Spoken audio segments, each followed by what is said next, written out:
Hey friends, my name is Steve Guttenberg and I am also known as the Audiophiliac, and today I'm going to tell you everything I know about the Atoll IN50 signature integrated amplifier. But you're wondering, who the hell is Atoll? Okay, so they're a French company. They design and build their products in France. And they've been doing that since 1997. They have a complete line of preamps and power amps and DACs and AV electronics. I mean, there's a lot going on with Atoll. But I'm just focusing on this piece here. That's my plan for today. I love the look of the IN50. It's clean. You don't need an owner's manual to use the thing. It's very straightforward. I popped the lid, I looked on the inside, very nice layout, big hefty power transformer. It is a Class AB design, 50 watts a channel into 8 ohms, 70 watts a channel into 4 ohms.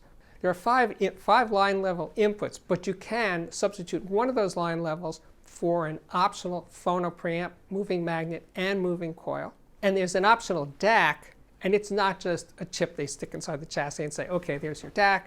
No, it's actually done in-house by Atoll.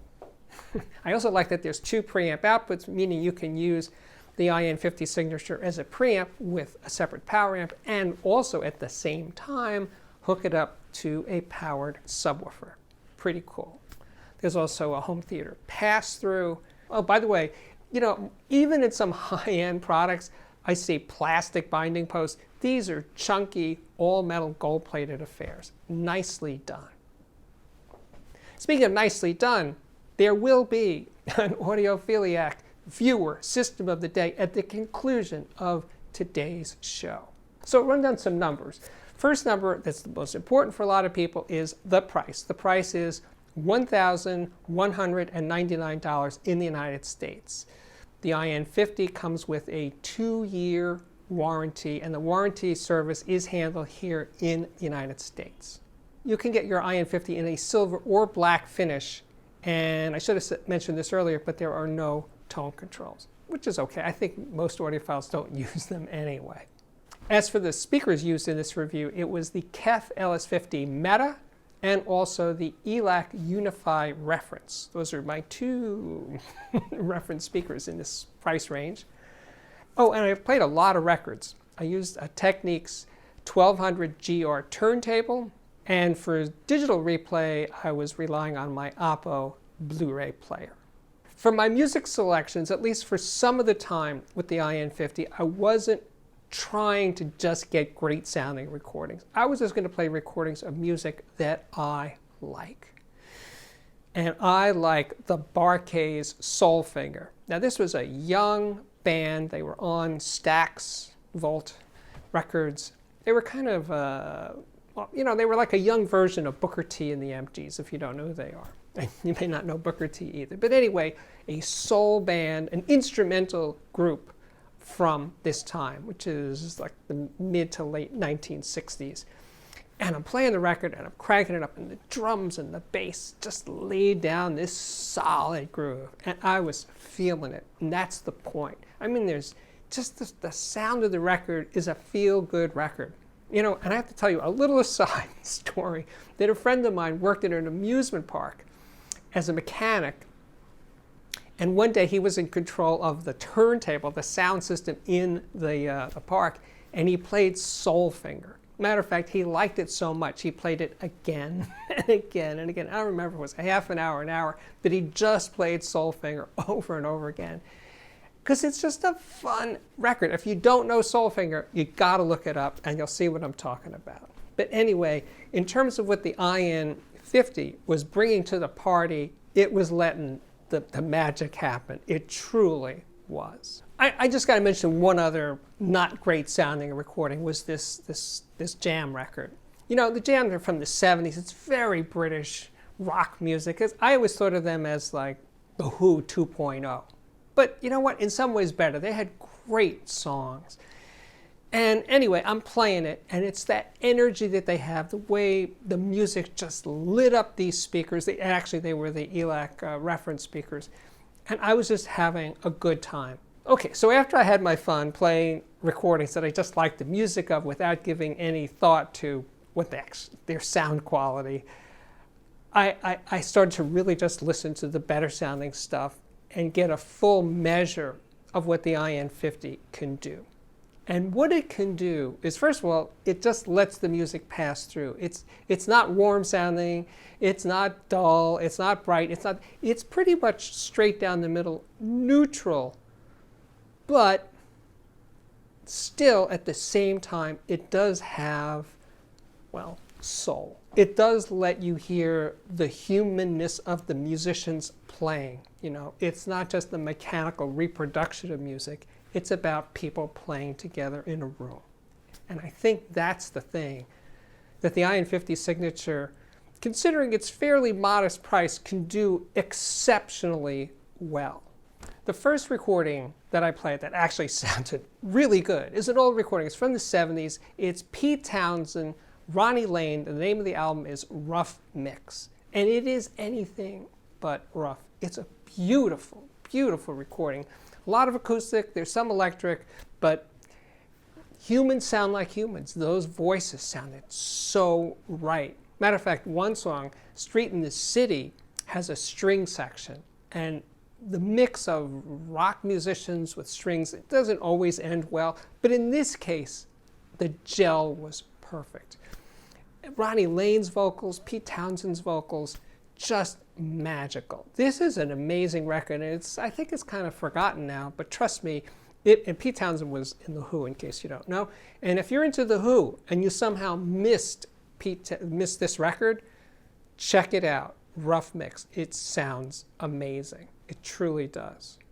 Next up was a CD of Alexis Cole doing the music of Paul Simon. Now this is a Chesky Records recording, and this one I wasn't present at the session at, actually, but it's a gorgeous recording, and of course, like all Cheskys, it's dynamically uncompressed. There's no equalization, there's no processing, it's not multi-mic'd. It's basically recorded, it is recorded live to 2-track. So no muss, no fuss with the sound of that record. It's basically a document of what went down at the session.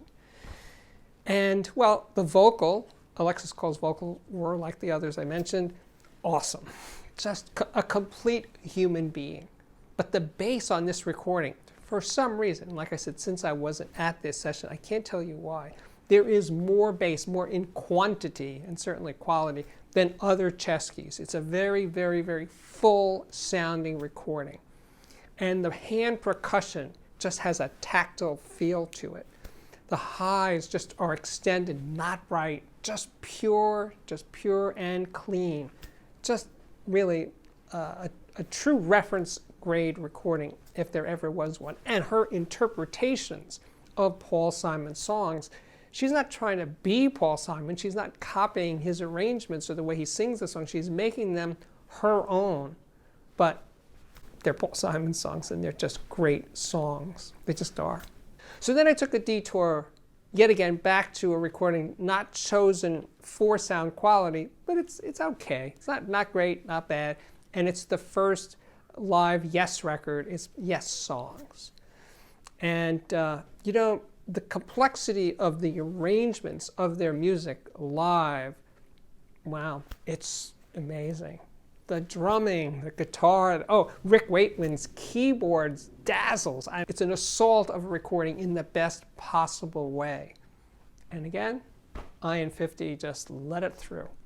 I mean, I'm trying to think of what it is I could criticize about the sound, and well, I would say in terms of high resability, I just made up a word, is it the most exacting in detail and precision?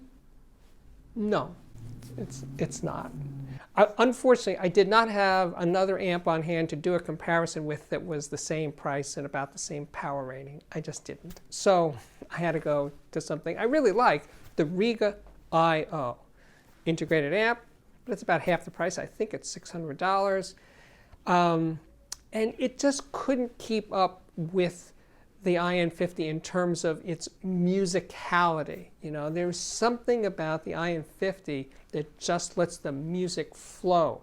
And the I/O It's really good in that regard. It's really, really good. But it did sound, I don't want to say it's underpowered. I mean, it has less power, but I don't think it was power. It wasn't playing either amp very loud. But the IN50 just seemed to open up more, especially on something like Yes Songs.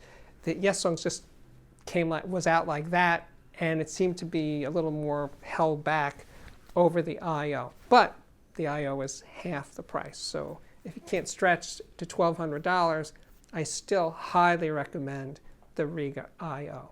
Okay, Steve, so what do you really think? And I think that the Atoll IN50 signature is musical. It sounds right. Not the ultimate in high res, not super powerful, but pretty freaking powerful. For the kind of speakers that I like and the kind of music that I'm listening to, definitely powerful enough. 50 watts a channel for 8, 70 for 4 ohms. It definitely had more than enough power for me. Now, if you're into loud and you want to rock out or you have very hard to drive speakers, yeah, 50 watts may not cut it. What else? Well, I think the bass is very powerful, not the fastest, not the deepest, but just, well, satisfying. And the same for the high frequencies. High frequencies don't call attention to themselves, and that, to me, is one of the best things that I can say about an amplifier is I don't want to think about the high frequency. I just want them to be there, you know. So it's a very easy amplifier to listen to. I love the way it feels. Oh, the knob feel. Oh, I should have said that earlier. Knob feel, that big volume control is very, very satisfying. Very satisfying. And speaking of satisfying, it is now time for the Audiophiliac viewer system of the day. This one comes from Kevin. He's a big fan of the channel. Thanks for watching, Kevin. His turntable is vintage and classic. It's a Thorens TD124. Phono preamp is a Parasound JC3 Plus. I have one of those right here. The amp, though, is a Hagel H390. The Blu-ray player is an Oppo UDP205. I also have one of those. But the speakers, I know nothing about these speakers. They're from Sulk. It's called the Sulk 3 Encore. They kind of remind me of Hale speakers. There's a headphone amp, a GSX Mini. Doesn't say what kind of headphones he has. And, well, he also says that the Hagel is a recent addition, and he doesn't know if it's going to be sticking around. Anyway, I hope so. Anyway, thanks for that, Kevin. We are back. My name is Steve Guttenberg, and I continue to be the Audiophiliac. If you like what I'm doing here on the channel, please give us a like. Give me a like, and please subscribe to the channel. The like thing is important, very important to the YouTube algorithm, so therefore it is important to me. So if you feel like these videos deserve thumbs up, like, whatever you want to call them, please hit that magic button. What else? Well, if you want to support the channel beyond liking and subscribing, well, the way to do that is to check out my Patreon, which can be found at patreon.com/audiophiliac, and there is a link to that directly below.